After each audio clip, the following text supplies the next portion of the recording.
Here's every villain confirmed for Spider-Man No Way Home. As the late great Uncle Ben once said, with great power comes great responsibility, and that goes double for arcane power. But we're not entirely sure if the MCU's version of Peter Parker has actually heard that iconic phrase before, and that could maybe explain why he distracts Doctor Strange so much that they accidentally rip a hole in the multiverse in Spider-Man No Way Home. What we do know is that the film is going to be jam-packed full of iconic Spider-Man villains. Speaking with Empire magazine, director John Watts jokingly called it Spider-Man Endgame. But with that in mind, there won't be any purple Peter Yeeters this time around. Rather, we're going to be getting characters from Spider-Man films of yesteryear joining forces to form the MCU's version of the Sinister Six. But who exactly is going to be in this iconic group of supervillains? Well, speculation has been running rampant for months and months, but thanks to some new clues, interviews, and trailer footage, we have an awfully good idea about which villains it might take a pack of Peter Parkers to stop. And while most of this is confirmed, some of it is like Spider-Man swinging through Manhattan, up in the air. So if you've been trying to avoid spoilers and potential spoilers for what's coming your way this December, make like Wong and leave now before it's too late. So let's begin with the characters that we can confirm are in this movie through the Spider-Man No Way Home trailer and press surrounding the film.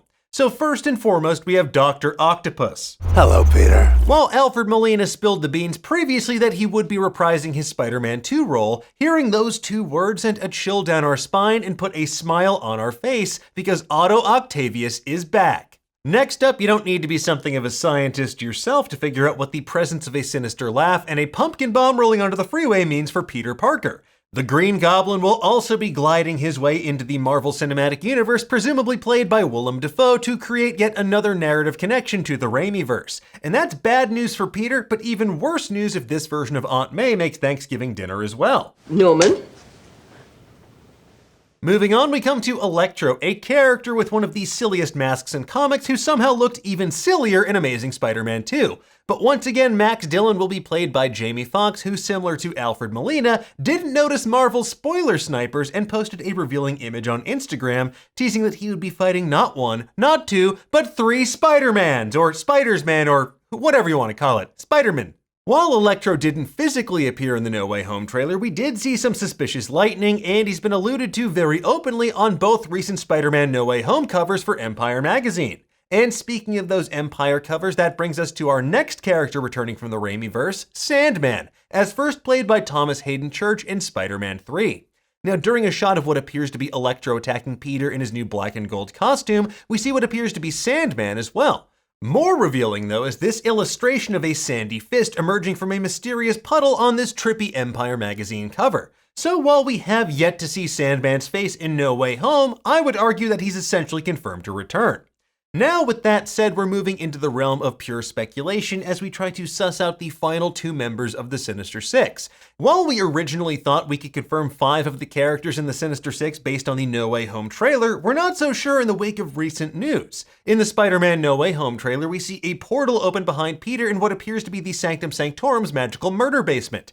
Now we see a large monstrous creature about to attack Spidey before his Peter tangles give him a heads up.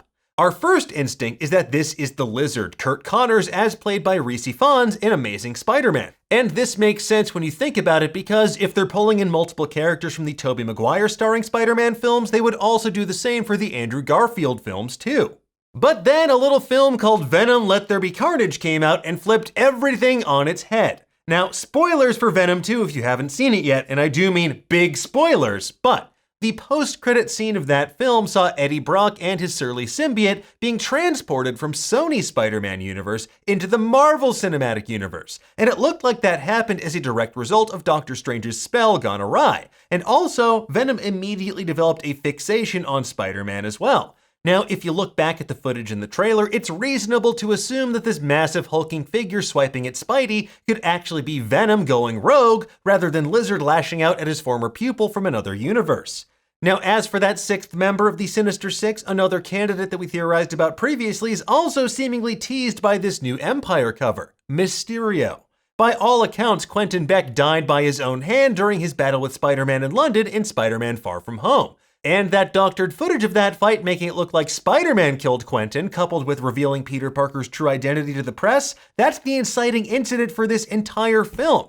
But what kind of villain would want to live to see their nemesis finally taken down, especially someone as arrogant and dramatic as Mysterio? So look closely at the logo on the alternate version of the Empire magazine cover. What do you see? Well, I for one would see what I describe as a crystal ball, the kind that Mysterio wears as a helmet. And while the Marvel Universe has been pretty good about letting dead characters stay dead for the most part, the source material brings people back from beyond the pale all the time. It's literally a running joke. And if Mysterio lied to Peter about there being a multiverse at the time, who's to say his death wasn't also an elaborately staged production? Of course, the real answer could be far more disappointing to fans of even numbers, because there might not be a sixth member of the Sinister Six at all. We could in fact only have 5 members of this criminal cabal. Because according to One Take News founder, the aptly named Big Screen Leaks, there will be a 6th member of the Sinister Six in name only. The rumor alleges that Rhino will be referenced in the film and the butt of many jokes, but only 5 Spider-Man villains will actually appear in the film. And while I'm both saddened and relieved we won't see Paul Giamatti clambering into a massive mech suit again, 5 villains is still more than enough to keep Spider-Man busy as the fabric of the multiverse comes undone all around him. Still, given that this is an unconfirmed rumor, take it with a galacticized grain of salt in the meantime. Anyway, folks, there you have it. That is every member of the Sinister Six confirmed to appear in Spider-Man No Way Home, and our best guesses for who else we might see battling the wall crawler on the big screen this December. We'll keep you posted about all things in the Spider-Verse coming your way over on Nerdist.com, but in the meantime, tell us, what do you think? Who do you think the full roster of the Sinister Six will include? And why didn't you say Bonesaw? Bonesaw is ready! Let us know in the comments below, and for the latest and greatest in the world of pop culture, stay tuned to Nerdist.com.